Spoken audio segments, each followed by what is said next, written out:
Our next speaker is Mr. Terry Beck.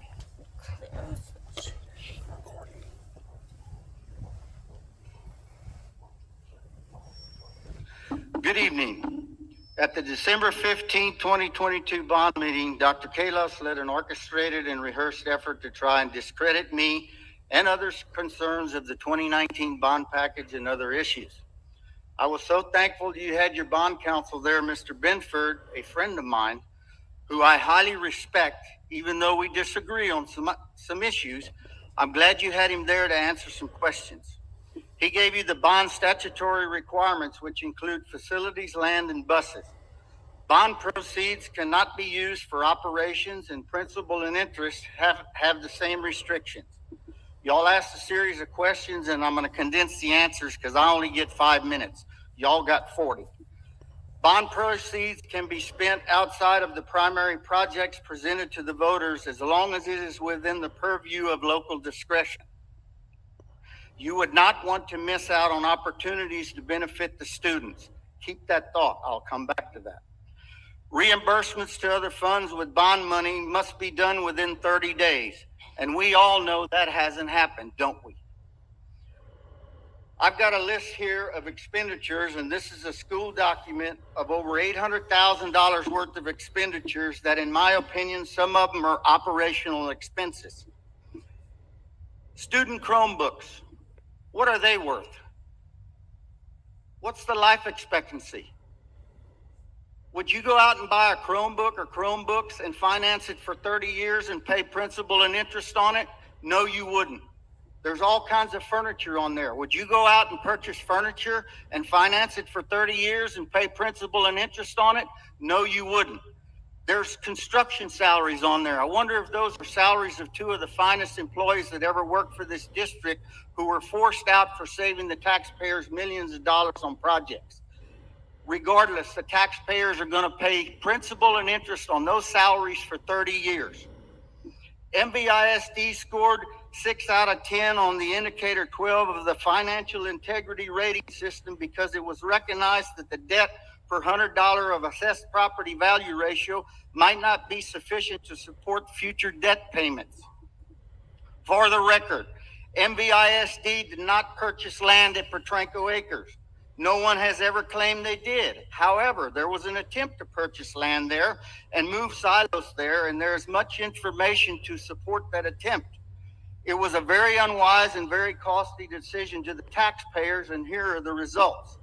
The price tag from Silos Elementary went from 27 to 30 million to now 45 to 50 million or more when it's all said and done. The students from Silos and Whisper Falls are having to be bused and driven to Lacoste, which is an added expense to the district, an added hardship to the parents and students because of travel time, and they would be in a new facility much sooner. Under the great leadership of Paul Holzhaus and Tommy Ellison, there was millions of dollars left over from Ladera High School Edition 2, Fine Arts Edition, and if those dollars would have been used for silos, there would have been no need to sell the additional $15 million, which us taxpayers are going to pay almost $11 million in interest on. This is insane. Talk about missing a window of opportunity to the benefits of students. This stoppage and delay of Silos project not only hurt the students, but it left a financial burden to the taxpayers and parents that would be felt for decades. There's a couple items on the agenda tonight. Consider and take possible action regarding the inflation and the initiation of litigation on behalf of the district and or its officers and employees. Consider and take possible action to address misinformation stated during public comment at various board meetings. I don't know if that includes me, but if it does, I'll deal with it. And I'm sure Texas Scorecard, Texas Watchdog, and civil rights attorneys from all over will be well interested to come and help taxpayers that have been treated the way I have been treated since last May, since I approached this board. We have an election coming up in May. There's some big decisions to make. Let me tell you what I'm going to do.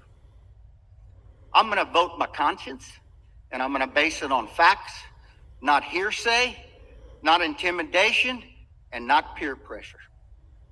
I'm going to vote my conscience, and I hope you all do too. I've got copies of any of these documents. They're all school documents. I didn't make them up.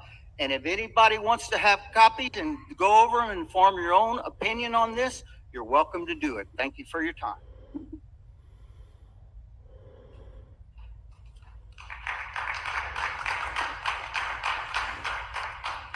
Thank you, Mr. Beck. Our next speaker is Mr. Hank Seay.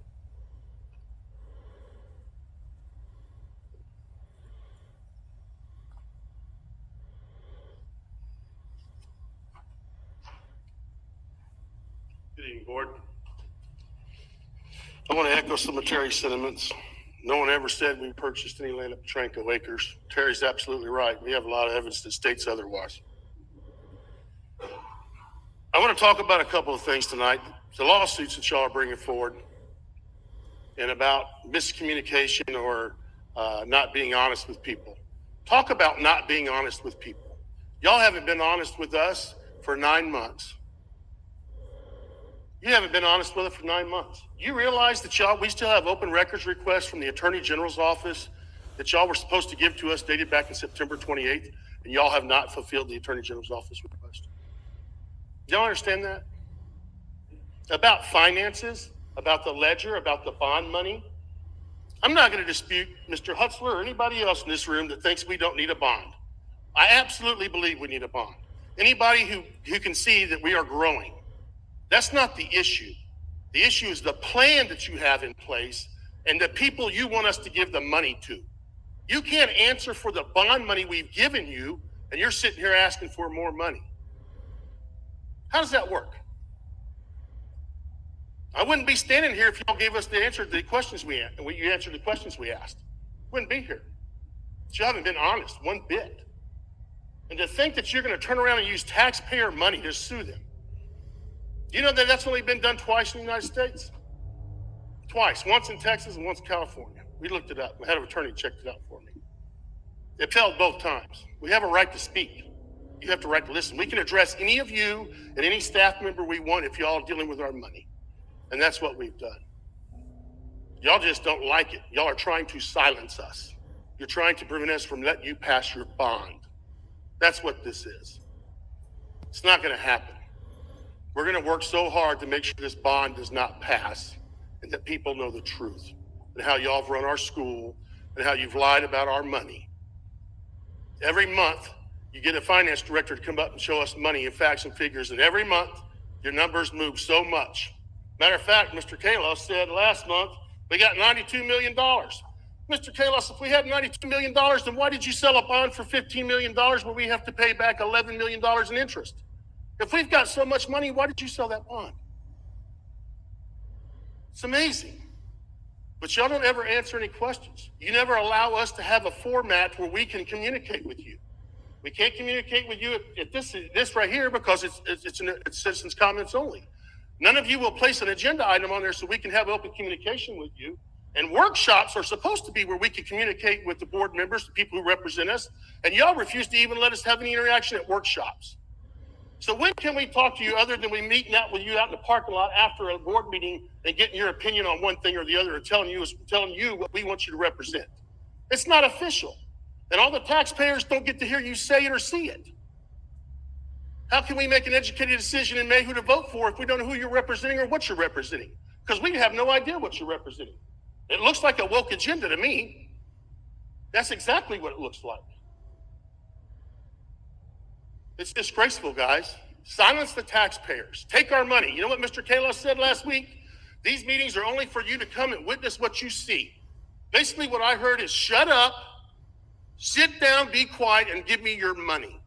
You don't have a say in how we treat your kids, what you do here. We just want your money. So be quiet, sit down, and shut up. That's not how this works. Y'all are elected officials. We get to come up here and address our grievances with you. That's how this works. Just people in our community are too afraid, a lot of them are too afraid to come up here and say what I'm saying. They don't want to disrupt the apple cart, just make their friends mad, and interrupt their friendships with their kids at school, because that's what this place does. You silence people. Somebody comes up and starts to say something, you beat them up, drag them out until they either leave and walk off and take their kids somewhere else like Cornerstone, or you run into somebody like me or Terry Beck who fights. We fight. You ain't gonna run me off. You ain't gonna scare me off with lawsuits. I'm not going anywhere. You gotta fight. So let's fight. God bless you.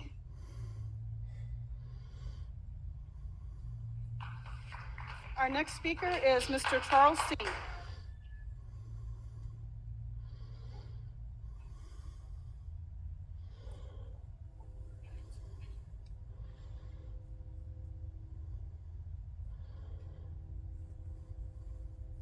I don't face them because they haven't done anything for 9 months, so it really doesn't make any sense.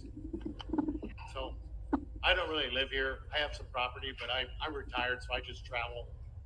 But I came back usually for the holidays, and my family lives here, some of them, and so I know what's going on. I do pay taxes. I don't have any kids. All my kids are grown up, but I do pay taxes here.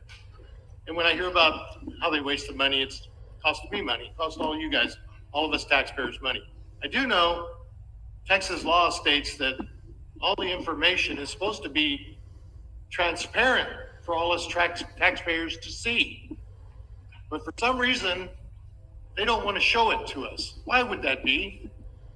All the other places I've been on boards and different organizations, and that information is transparent and provided to the members of the communities or taxpayers.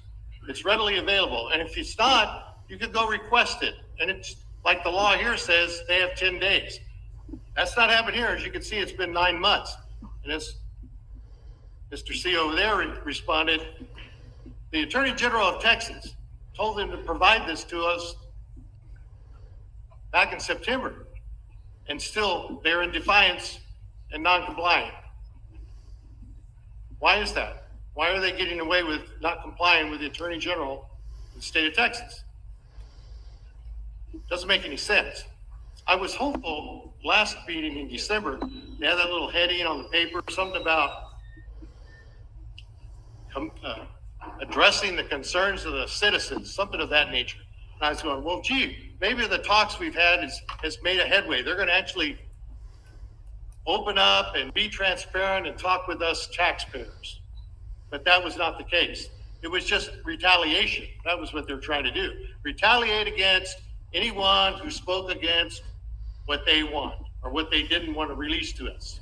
So that's what it became. It wasn't an open transparency for everyone to see. It was retaliatory, which they can't do. It's wrong.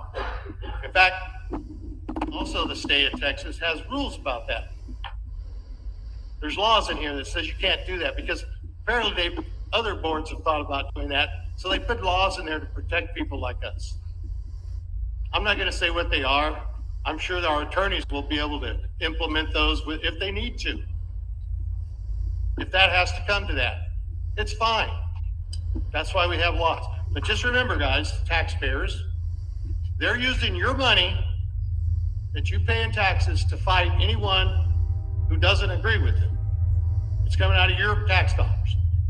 And then if they lose and they get to pay lawsuits, awards to people that they've sued, that's coming out of the tax dollars too. So keep that in mind. It may be quite expensive for the taxpayer. Keep that in mind. Have a good day.